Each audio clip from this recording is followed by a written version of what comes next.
চলো, আজকে তোমাদের জন্য অনেক পুরনো দিনের একটা রেসিপি নিয়ে চলে এসেছি।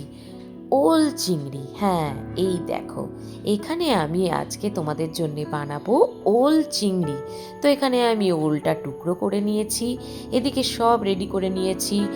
চিংড়ি মাছ ভালো করে বেছে ধুয়ে তার মধ্যে নুন হলুদ মাখিয়ে রেখেছি, অল্প আলু টুকরো করে রেখেছি, একটা টমেটো কেটে রেখেছি, আর এবার একটা পেঁয়াজকে কুচি করে নেব। ওল চিংড়ি আমি জানি অনেকেই বানাতে জানো, তবে যারা জানো না বা একটু অন্যরকম বানাতে চাইছো তাদের জন্যে আজকে এই রেসিপিটা। তো প্রথমেই অল্প তেল দিয়ে আমি এখানে চিংড়ি মাছগুলোকে বেশ সুন্দর করে ভাজা ভাজা করে নিলাম। এবার ওই তেলেই আরও খানিকটা তেল অ্যাড করে গরম করে তার মধ্যে এবার আমি বেশ কিছুটা পাঁচ ফোড়ন দিয়ে দেবো। ওল চিংড়িতে কিন্তু পাঁচ ফোড়নটা দারুণ লাগে। তারপরে পেঁয়াজ কুচি করে রেখেছিলাম, সেই পেঁয়াজ কুচিটা দিয়ে অল্প ভাজা ভাজা করে ওর মধ্যে আলুর টুকরোগুলো দিয়ে ভালো করে ভাজা ভাজা করে নেব।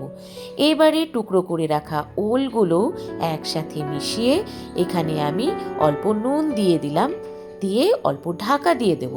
এদিকে আমি একটা পেস্ট রেডি করে নেব, যার মধ্যে হলুদ, জিরে গুঁড়ো, ধনে গুঁড়ো, লঙ্কা গুঁড়ো, স্বাদের ব্যালেন্সের জন্য অল্প চিনি, আর এদিকে আদা রসুনের একটা পেস্ট, সেটা আমি এক চামচের মতো দিয়ে দিলাম। ঢাকা খুলে এবার আমি একটা বড় টমেটো কেটে রেখেছিলাম সেটাও দিয়ে দিলাম। পেস্টটাকে অল্প জল দিয়ে কিন্তু বেশ একটা স্মুথ রেডি করে নিতে হবে। আমার ঠাকুমা আর আমার শাশুড়ি মা সবসময় বলতেন এইভাবে করে জলে গুলে মশলা দিলে কিন্তু দুর্দান্ত স্বাদ হয়।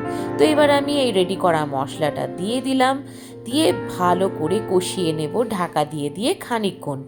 খানিকক্ষণ কষানো হয়ে যাওয়ার পর এবার আমি ভেজে রাখা চিংড়ি মাছগুলোও একসাথে দিয়ে দেব। চিংড়ি মাছগুলো একসাথে দিলে কিন্তু ফ্লেভারটা ভীষণ সুন্দর আসে।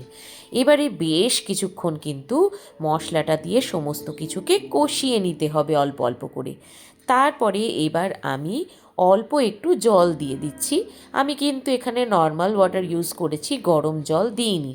বেশ খানিকক্ষণ এবার ফুটিয়ে ঢাকা দিয়ে রাখবো। তারপরে গরম মশলা দিলেই কিন্তু রেডি আমাদের ওল চিংড়ি। সকলেই কিন্তু অবশ্যই রেসিপিটা ট্রাই করো, আর আমার চ্যানেলটাকে সাবস্ক্রাইব করে নিও। আমি আবারও সুন্দর সুন্দর রেসিপি নিয়ে তোমাদের জন্য হাজির হয়ে যাব। চলো, টাটা।